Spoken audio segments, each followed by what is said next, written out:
5 जुलाई 2017 की सुबह एक आदमी अपने लैपटॉप के सामने बैंकॉक के अपनी विला में बैठा था और वह केवल अपने उपनाम, अपने सीक्रेट नाम अल्फा 02 के नाम से जाना जाता है। यह एक मल्टी मिलियनियर आदमी है जो लग्जरी लाइफ जीता है और महंगी गाड़ियों में घूमता है, और यह सब करते हुए वह खुद को थाईलैंड में सुरक्षित व सेफ महसूस करता है। लेकिन फिर अचानक से वह अपने घर के बाहर एक जोरदार टक्कर की आवाज सुनता है। आखिर होता क्या है बाहर? एक औरत अपनी टोयोटा कैमरी कार को उसके घर के मेन गेट से भिड़ा देती है, उसके गेट को टक्कर मार देती है।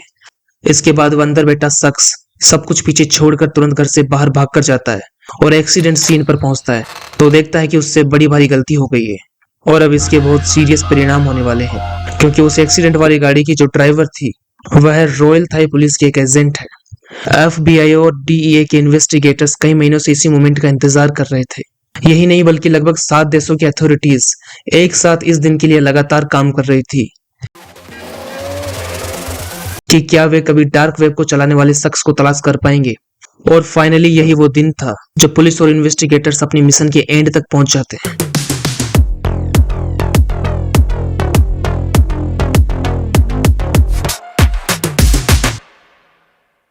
वायर्ड न्यूज़पेपर के जर्नलिस्ट एडी ग्रीनबर्ग ने the hunt for the dark net king पर एक मल्टी पार्ट सीरीज की स्टोरी पब्लिश की है। इस स्टोरी में ऑपरेशन बायोनेट के तहत डार्क वेब और डार्क नेट पर होने वाले ऑपरेशन के बारे में बताया गया है कि यह सब कैसे काम करता है, जिसके बारे में हम आगे वीडियो में बात करेंगे। तो 2010 की शुरुआत में डार्क वेब तेजी से बढ़ने लगता है और अपनी स्पीड पकड़ लेता है। इसके द्वारा दी जाने वाली गुमनामता और प्राइवेसी प्रोमिस ज्यादा से ज्यादा लोगों को अपनी ओर आकर्षित करने लगती है। और इसमें सबसे इंपॉर्टेंट फैक्टर था इसमें किए जाने वाले नए तरह का पेमेंट व ट्रांजैक्शन मेथड, बिटकॉइन। बिटकॉइन एक वर्चुअल करेंसी होती है जो किसी भी तरह की अथॉरिटीज, किसी भी देश की गवर्नमेंट के कंट्रोल में नहीं होती है। इसकी वजह से क्रिमिनल्स के लिए बड़े स्केल पर इलीगल सामान को ऑनलाइन खरीदना व बेचना बहुत ही आसान बन गया। डार्क वेब के आने से पुलिस और क्रिमिनल्स के बीच ग्लोबल चूहा और बिल्ली का खेल शुरू हो चुका था, इस दिन तक जब तक डार्क वेब के किंग को पकड़ा नहीं गया था। Billions and billions of dollars. This silk road का नाम तो आपने सुना ही होगा। ये ऑनलाइन ब्लैक मार्केट का सबसे फेमस और legendary dark web market place है। ये प्लेटफॉर्म फरवरी 2011 में ऑनलाइन आया और उसके बाद तेजी से आश्चर्यजनक रूप से पॉपुलर हो गया और थोड़े समय में इस पर 1 लाख से भी ज्यादा कस्टमर ड्रग्स खरीदने लगते हैं। लेकिन 2.5 साल बाद इस साइट का ऑपरेटर पुलिस के द्वारा पकड़ लिया गया और उसके बाद से सिल्क रोड ऑफलाइन हो गया। पुलिस और अथॉरिटीज ने ड्रग्स के अगेंस्ट अपनी लड़ाई में तथा दूसरे तस्करों के सामने का एग्जाम्पल रखते हुए सिल्क रोड के फाउंडर को उम्र कैद की सजा सुनाई। लेकिन यह बिजनेस बहुत ज्यादा फायदेमंद और लुक्रेटिव था। कम समय में ज्यादा पैसा कमाने का यह आसान तरीका मालूम पड़ता है दूसरे ऑपरेटर्स और तस्करों को। तो सिल्क रोड के बंद होने के बाद और भी कई सारे डार्क नेट मार्केट उभर कर सामने आते हैं। सभी डार्क नेट मार्केट साइट्स की लड़ाई सबसे टॉप पर जाने की रहती है। सिल्क रोड 2.0 सिर्फ 35 दिन बाद ही ब्लैक मार्केट में रिलीज हो गया। ओरिजिनल सिल्क रोड के बंद होने के बाद यह साइट लगभग 1 साल तक मार्केट में सरवाइव करी और फिर इसके बाद इवोल्यूशन दूसरा पॉपुलर मार्केट प्लेस था। यह साइज में 2 सिल्क रोड जितना बड़ा था। इसमें ज्यादा सिक्योरिटी थी और पहले से आसान प्रोसेस था। अगर कोई इवोल्यूशन से चीजें खरीदता है तो उसे प्लेटफॉर्म पर बने अकाउंट में बिटकॉइन के रूप में पैसा देना होता है। यह एक तरह का डार्क वेब एस्क्रो अकाउंट होता है और एक बार जब आइटम्स कस्टमर तक पहुंच जाते हैं तो यह पैसा बेचने वाले सेलर को भुगतान कर दिया जाता है। ऑपरेटर्स के लिए यह प्लेटफॉर्म अब तक का सबसे ज्यादा पैसों का ट्रांजैक्शन करने वाला हो चुका था। इसके द्वारा होने वाले इलीगल बिजनेस से इतना ज्यादा पैसा हो चुका था कि इस मोमेंट पर इसके ऑपरेटर्स इन पैसों को चुराने की सोच लेते हैं और फिर पैसा लेकर भाग जाते हैं, यानी एग्जिट स्कैम करके निकल जाते हैं। आगोरा नाम का ब्लैक मार्केट प्लेटफॉर्म भी काफी सक्सेसफुल रहा ओरिजिनल सिल्क रोड के बाद, लेकिन इसके फाउंडर्स ने अपनी इच्छा से इस साइट को ऑफलाइन कर दिया अगस्त 2015 में। लेकिन अब ब्लैक मार्केट का यह बिजनेस काफी हॉट हो चुका था। भले ही इसके फाउंडर्स ने एग्जिट स्कैम किया हो, उनकी गिरफ्तारियां हुई हो, अपनी मर्जी से पैसे निकाले हो और कई बार हैकिंग हुई हो, लेकिन यह बिजनेस अपने चरम पर था। और इन सब की वजह से एक फायदा यह हुआ कि एक नया डार्क वेब मार्केट उभर कर आता है, अल्फा बे। जुलाई 2014 में एक अनजान व्यक्ति ने ब्लैक मार्केट में खुद का नाम अल्फा 02 अनाउंस किया और कहा कि वह अल्फा बे बना रहा है, अल्फा बे पर काम कर रहा है। और इसके केवल 5 महीने बाद ही उसका प्लेटफॉर्म लाइव आता है। मार्केट के शुरू में आते ही इसने सिर्फ एक काम किया, केवल चुराए हुए क्रेडिट कार्ड के स्पेसिफिक डेटा को ब्लैक मार्केट में बेचने का। लेकिन जल्दी अल्फा बे इंपॉर्टेंट डेटा और लॉगिन्स के अलावा और भी कई ज्यादा लुक्रेटिव प्रोडक्ट्स मार्केट में लॉन्च करना शुरू करता है। अल्फा बे अब ड्रग्स, वेपन्स और मालवेयर सॉफ्टवेयर के अलावा मनी लॉन्ड्रिंग सर्विस भी ऑफर करने लगा। लेकिन अभी भी कुछ चीजें पूरी तरह से सामने नहीं आई थी। अल्फा बे पर कई ऐसे डेटा है जो child abuse, hit and runs तथा रशिया के बैंक अकाउंट से चुराई हुई इंफॉर्मेशन से रिलेटेड जानकारी पाई गई है, जो कि स्ट्रिक्टली प्रतिबंधित है। Alpha 02 Russian law enforcement agency के साथ शायद पंगे में नहीं पड़ना चाहता था, इसलिए शायद वह खुद को भी रशियन बताना चाहता था ताकि रशिया के इन्वेस्टिगेटर्स को गुमराह किया जा सके। ये वेबसाइट काम करने में अमेजन के समान ही है। ये यूजर फ्रेंडली है, इसमें सर्च फंक्शंस, फिल्टर्स और कैटेगरीज है। प्रोडक्ट खरीदने के बाद कोई भी बायर इस पर बिटकॉइन, मोनेरो या इथेरियम पे करेगा। ऐसा माना जाता है कि ये पूरी गुमनामी प्रदान करता है, कस्टमर, बायर और सेलर की प्राइवेसी को अननोन रखता है। इसके अलावा अल्फा बे एक सिक्योरिटी बंकर कहे जाने वाले टम्बलर भी प्रोवाइड करता है, जिसके कारण किसी भी बायर के परचेज डिटेल, ट्रांजैक्शन और आइडेंटिटीज ब्लर हो जाते हैं। अल्फा बे प्लेटफॉर्म धीरे धीरे बहुत अच्छा काम करने लगा, डार्क वेब को डोमिनेट करने लगा और इसी बीच कई दूसरे मार्केट प्लेसेस आए और चले गए, लेकिन अल्फा बे अपनी पोजीशन पर स्ट्रांग बना रहा। इस पर यूजर्स तेजी से बढ़ने लगे। इसके बनने के 1 साल से भी कम समय में इस साइट पर 2 लाख से भी ज्यादा रजिस्टर्ड यूजर और 40,000 सेलर हो गए। 2017 में अल्फा बे की वेबसाइट पर लगभग 3 लाख आइटम्स या प्रोडक्ट्स कंप्लीट हो गए थे और हर रोज $500,000 से ज्यादा की सेल होने लगी और इससे अल्फा 02 बहुत तेजी से पैसा बना रहा था। प्रत्येक सिंगल ट्रांजैक्शन पर उसे 2 से 4% का शेयर प्राप्त होता। बहुत जल्दी वह मल्टी मिलियनर बन गया इससे। अब अल्फा बे पर पूरी टीम काम करने लगती है। अल्फा 02 का एक रिप्रेजेंटेटिव नाम डी स्नेक था। इस टीम में कई सारे मॉडरेटर्स थे जो बायर व सेलर के बीच होने वाले डिस्प्यूट को हैंडल करने का काम करते हैं और इन पर एक पीआर मैनेजर होता है। इस प्लेटफॉर्म की जबरदस्त ग्रोथ और सक्सेस होने के बाद इसका फाउंडर डे टू डे के ऑपरेशन से रिटायर्ड होने का डिसाइड करता है। उसने वापस से खुद के नाम को रीनेम करवाया और अब से अल्फा 02 एडमिन बन गया। अब से सारा कम्युनिकेशन, टोटल वर्क केवल डी स्नेक ही ऑपरेट करेगा और अल्फा 02 पीछे हट गया सबसे। ऑनलाइन ब्लैक मार्केट में इतनी ग्रोथ होने से इलीगल चीजों की सप्लाई काफी बढ़ गई, तो अमेरिकन इन्वेस्टिगेटर्स और ज्यादा ध्यान देने में लग गए इस केस पर कि कौन है जो इस प्लेटफॉर्म को चला रहा है, जो इंटरनेट की इस डार्क साइट को कंट्रोल कर रहा है। एक ऐसा शिकार जो दुनिया भर में फैल चुका है, जो कुछ ही समय पहले शुरू हुआ था।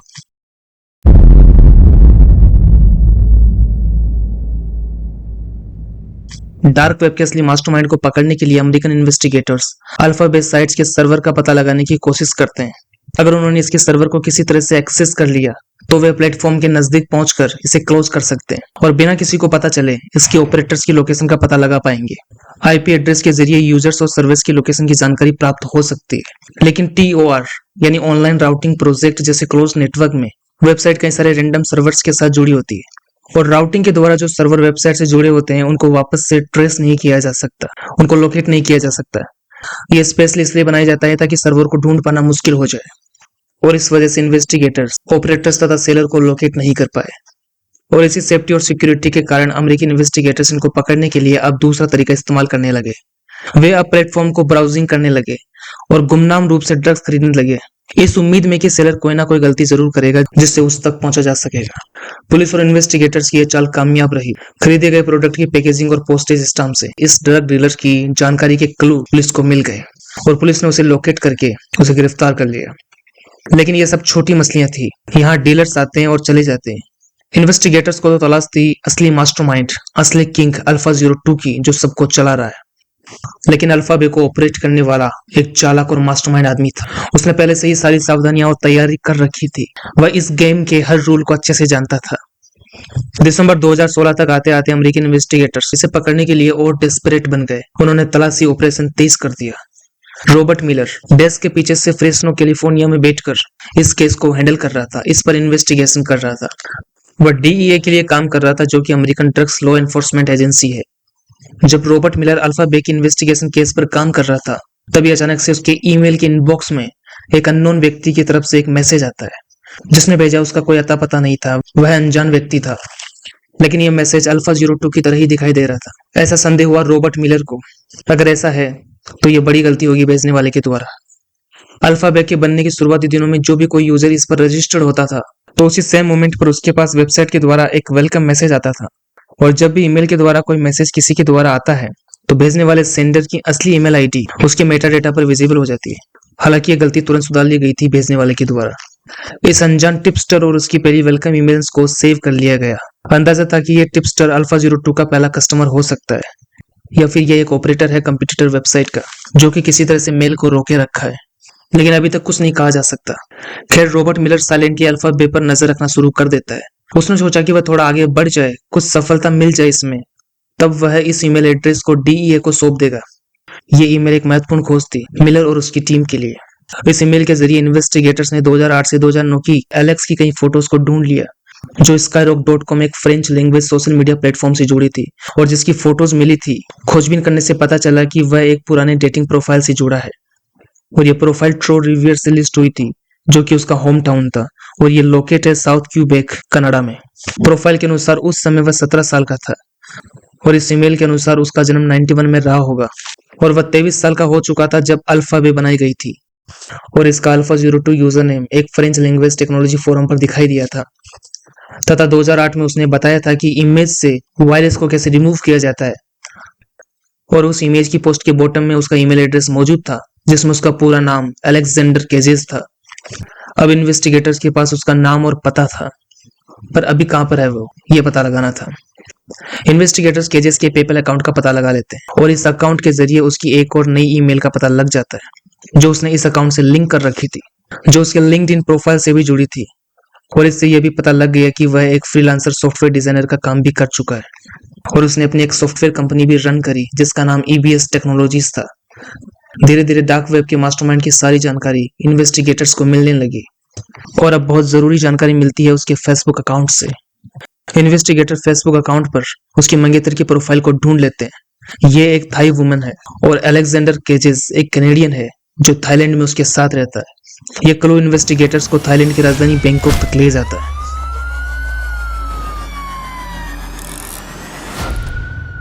अमेरिकन इन्वेस्टिगेटर्स इस केस में थाई अथॉरिटीज की हेल्प लेते हैं और डार्क वेब के ऑपरेटर को पकड़ने के लिए बैंकॉक में अपना मिशन और सर्च ऑपरेशन चालू करते हैं। अब तक उसका असली नाम तो पता चल चुका था और आगे की जांच में पुलिस को बैंकॉक सिटी में केजेस की 3 प्रॉपर्टीज का पता लग जाता है जो उसने खरीद रखी थी। उसका एक घर गेटेड कम्युनिटी में लोकेटेड है जिसमें अल्फा 02 अपनी वाइफ के साथ रहता है और उसका दूसरा घर जो कि $3 मिलियन से ज्यादा का एक विला है बैंकॉक सिटी के आउटस्कर्ट पर स्थित है। इसके अलावा उसके पास फुकेट में एक हॉलिडे होम भी था और इसी प्रोसेस से वह साइप्रस में एक और विला खरीद रहा था। पुलिस और इन्वेस्टिगेटर्स ने इस मास्टरमाइंड पर नजर रखना शुरू कर दिया। यह मल्टी मिलियनर आदमी है जो लग्जरी लाइफस्टाइल जी रहा था। इसके पास कई सारे महंगी और स्पोर्ट्स कारों का कलेक्शन था। केजेस को बैंकॉक की सड़कों पर अपनी लैम्बोर्गिनी लेकर घूमना पसंद था। एजेंट्स उसके हर रूट को फॉलो करते हुए उसका पीछा करते हैं और उन्होंने उसके फोन को भी ट्रैक कर लिया था। जिस आलीशान विला में केजेस अपनी वाइफ के साथ रह रहा था, इसके अलावा बैंकॉक में उसके दूसरी विला में वह अपने कई अफेयर्स के मामलों को इनवाइट करता रहता था। एक तरीके से यह उसके अय्याशियों का घर था। इन्वेस्टिगेटर्स इस जगह को बैचलर पैड कहते थे। केजेस एक एक्टिव मेंबर था एक पिकअप आर्टिस्ट फोरम का, जहां पर यंग मैन एक दूसरे को एडवाइस करते हैं कि रिलेशन में सक्सेसफुल कैसे रहे वुमेन के साथ और हैप्पीली लाइफ कैसे जिए। हेल्दी रिलेशनशिप एडवाइस मिलती थी। इसके अलावा एक डार्क वेब किंग के लिए उसकी रोजाना की लाइफ स्टाइल क्वाइट नॉर्मल थी। वह सुबह जल्दी उठता और अपने सोशल मीडिया अकाउंट्स चेक करता और ज्यादातर समय घर बैठकर ही काम करता तथा समय समय पर वह एक लैंग्वेज कोर्स भी अटेंड करता और अपनी वाइफ के साथ खाने के लिए बाहर जाता रहता। उसका ये रूटीन चलता रहता। उसे हर तरह से फॉलो करते हुए अथॉरिटीज ने उसको पकड़ने के लिए पूरी बारीकी से एक प्लान बनाया और 2017 के जून महीने में उस पर अटैक करने से कुछ हफ्ते पहले कुछ अमेरिकन एजेंट्स बैंकॉक की एक 5 स्टार एथनी होटल की लॉन्ज में बैठे थे। तभी अचानक से केजेस सामने नजर आता है। वो अपनी पोर्ट से पनामिरा को होटल के एंट्रेंस के सामने पार्क करता है और उसके बाद होटल की मेन एंट्रेंस से कैजुअली अंदर आते हुए लॉबी एरिया से स्टॉल की तरफ चलते हुए सीधा वहां बैठे एजेंट्स की तरफ ही आता है। केजेस होटल में आता है और लॉन्ज एरिया में एक टेबल पर बैठ जाता है एजेंट से कुछ ही मीटर की दूरी पर। ये एजेंट्स इससे पहले उसके इतना करीब कभी नहीं आए थे, लेकिन उन्हें पता लगा कि केजेस वहां पर केवल किसी से मिलने और बिजनेस डिनर के लिए आया था और यह एक इनक्रेडिबल कोइंसिडेंट था। इस पॉइंट पर कोई भी सस्पेक्ट नहीं था।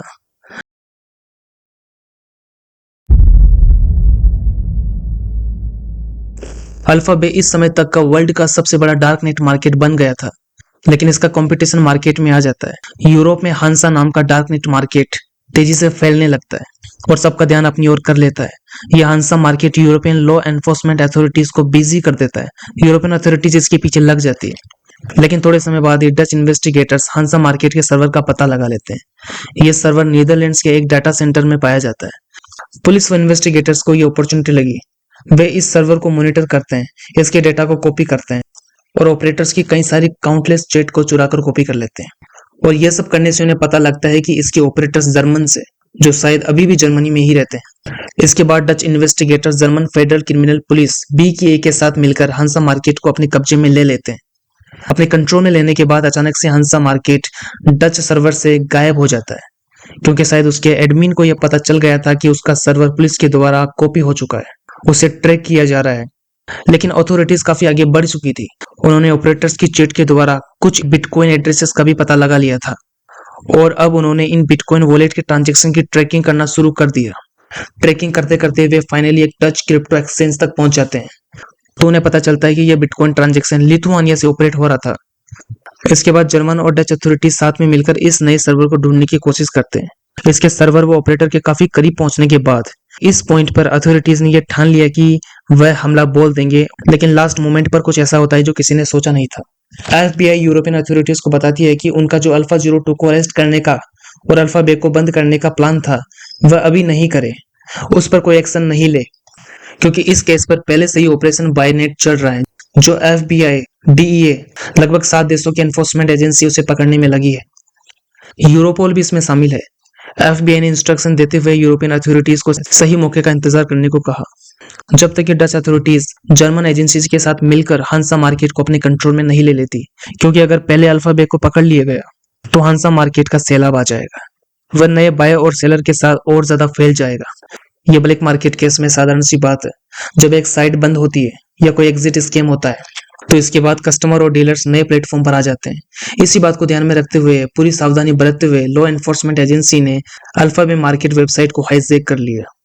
अब कस्टमर और डीलर्स हाईजैक साइट पर ही आएंगे और अपने आप फंसेंगे, और सारा डेटा लॉ एनफोर्समेंट एजेंसीज के पास ही होगा, जहां पर उनके पास हजारों अनसस्पेक्टिंग क्रिमिनल्स पर नजर होगी।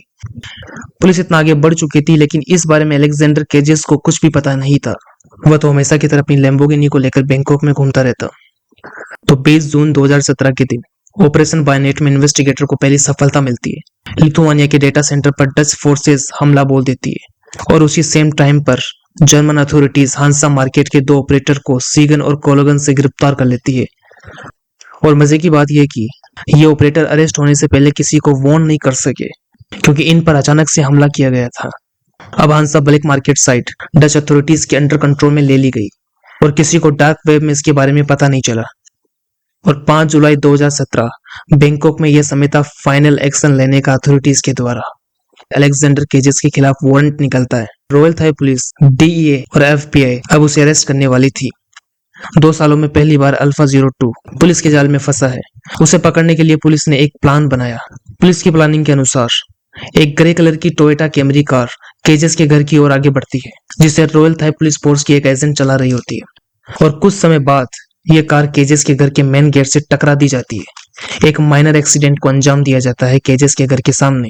इस गाड़ी की टक्कर से तेज आवाज और केओस पैदा हो जाता है, और इस तेज आवाज और उससे पैदा हुई अराजकता के कारण घर के अंदर अपने लैपटॉप के सामने बैठा केजेस एक पल के लिए कंपित हो जाता है, एक पल के लिए घबरा जाता है, और फिर जल्दी से वह अपने लैपटॉप के सामने से उठता है और भागकर बाहर आता है। और इस तरह से वह पुलिस के जाल में फंस जाता है, क्योंकि पुलिस ने प्लान बनाया था उसके घर के गेट पर कार की टक्कर से अचानक से जो अराजकता, जो आवाज पैदा होगी, जो माहौल क्रिएट होगा, उसकी वजह से लैपटॉप के सामने बैठा केजेस एक क्षण के लिए अचंभित हो जाएगा और तुरंत अपने लैपटॉप को छोड़कर बिना कुछ सोचे समझे बाहर आ जाएगा। यह पार्ट इंपॉर्टेंट है, क्योंकि पुलिस चाहती थी कि वह केजेस को जब अरेस्ट करे तब उसके लैपटॉप के और उसकी डार्कनेट वेबसाइट के पासवर्ड अनलॉक रहे, उसके सभी पासवर्ड्स खुले रहे, क्योंकि अगर उसकी हार्ड ड्राइव लॉक और एनक्रिप्ट हो जाती तो अथॉरिटीज के लिए फिर अल्फा बे को एक्सेस में ले पाना काफी मुश्किल हो जाता। तो फिर प्लानिंग के अनुसार उस एक्सीडेंट के बाद केजेस अपने लैपटॉप को छोड़कर भागकर बाहर आता है और कार के पास पहुंचता है, और उसके बाहर आते ही अचानक से पुलिस के कई सारे ऑफिसर्स उसके आसपास आ जाते हैं, उसको चारों तरफ से घेर लेते हैं। ये देखकर केजेस वापस से घर के अंदर भागता है, शायद अपने लैपटॉप को बंद करने के लिए, लेकिन शायद उसे अब समझ में आ गया था कि उससे गलती हो गई, वह फंस चुका है। पर अब काफी देर हो चुकी थी, पुलिस ने उसको हर जगह से घेर लिया था। और इसके बाद इन्वेस्टिगेटर्स भागकर उसके घर के अंदर जाते हैं और लैपटॉप को ढूंढते हैं। ये लैपटॉप उन्हें बेडरूम में ऑन मिलता है, जैसा कि पुलिस चाहती थी। पुलिस उसे रंगे हाथों पकड़ लेती है और गिरफ्तार कर लेती है। पुलिस के द्वारा लैपटॉप की अच्छे से जांच पड़ताल की जाती है, तो पुलिस को अल्फा बे वेबसाइट और उसके सर्वर्स के कई सारे पासवर्ड मिलते हैं। इस कैनेडियन के पास $23 मिलियन की संपत्ति पाई जाती है। कैश पैसों के अलावा इसके पास लग्जरी कार्स, कई महंगे विलास तथा मिलियंस ऑफ डॉलर्स की क्रिप्टो करेंसी मौजूद थी। केजेस की वाइफ को भी पुलिस हिरासत में लिया जाता है। ये थाई वुमेन मनी लॉन्ड्रिंग के केस में हिरासत में ली जाती है। और फिर एक चौंकाने वाली खबर सामने आती है। गिरफ्तार करने के 1 से 1.5 हफ्ते बाद 12 जुलाई को अलेक्जेंडर केजेस मर्द पाया जाता है। उसने पुलिस की कस्टडी में सुसाइड कर लिया। ये यकीन ना करने वाली घटना थी पुलिस के लिए, और उसकी मौत के साथ ही डार्क वेब के किंग की कहानी इतिहास बनकर रह गई। और इसके बाद अल्फाबेट डार्क वेब वेबसाइट को अथॉरिटीज के द्वारा हमेशा के लिए बंद कर दिया गया। इस प्लेटफॉर्म को बंद करने के बाद, इसके अचानक से ऑफलाइन हो जाने के बाद कुछ समझ में नहीं आया कि ऐसा क्यों हो गया। इसके यूजर्स को कुछ पता नहीं चला। उन्हें लगा कि ये एक एग्जिट स्कैम है, या एक हैकिंग है, या फिर इसके ऑपरेटर्स रिटायर हो गए हैं। प्लेटफॉर्म बंद होने के बाद जैसा सोचा था वैसा ही हुआ। अनगिनत यूजर्स दूसरे डार्कनेट प्लेटफॉर्म पर जाने लगे, जैसे कि हंसा मार्केट, जो कि अब पहले से ही डच अथॉरिटीज के कंट्रोल में था। और 4 सप्ताह के अंदर ही हजारों की संख्या में क्रिमिनल्स इस प्लेटफॉर्म पर इलीगल ट्रेड करने लग गए थे। इससे डच अथॉरिटीज के पास सारे क्रिमिनल्स के डेटा और इन्फॉर्मेशन इकट्ठे होने लगी, और यह सारी रिकॉर्ड अपने कंट्रोल में लेने के बाद 20 जुलाई 2017 को हंसा मार्केट को भी इसी तरह से बंद कर दिया गया। और उसी दिन यूएस डिपार्टमेंट ऑफ जस्टिस सबके सामने ये अनाउंस कर देता है कि अल्फाबे और हंसा मार्केट का अंत कर दिया गया है। और ये पूरी दुनिया की अथॉरिटीज के लिए बहुत बड़ी सफलता थी। Today, the Department of Justice announces the takedown of the dark web market Alphabay. This is the largest dark market web place takedown in world history. लेकिन अल्फाबे के बंद होने के बाद भी पुलिस और क्रिमिनल्स का ग्लोबल चूहा और बिल्ली का खेल खत्म नहीं हुआ। Online fake medicine, illegal weapon, fake currency, malware, illegal data तथा मनी लॉन्ड्रिंग की मांग बहुत ज्यादा बढ़ गई। अल्फाबे और हंसा मार्केट को बंद हुए ज्यादा समय नहीं हुआ था, कई डार्कनेट मार्केट आ गए जो पहले से ज्यादा मजबूत स्थिति में थे। रूसी डार्कनेट मार्केट हाइड्रा अल्फाबे से दुगनी साइज का हो गया था, पर 2021 में इसे जर्मन और अमेरिकी अधिकारियों के द्वारा बंद कर दिया गया। तो दोस्तों, यही थी आज के डार्क वेब किंग की कहानी।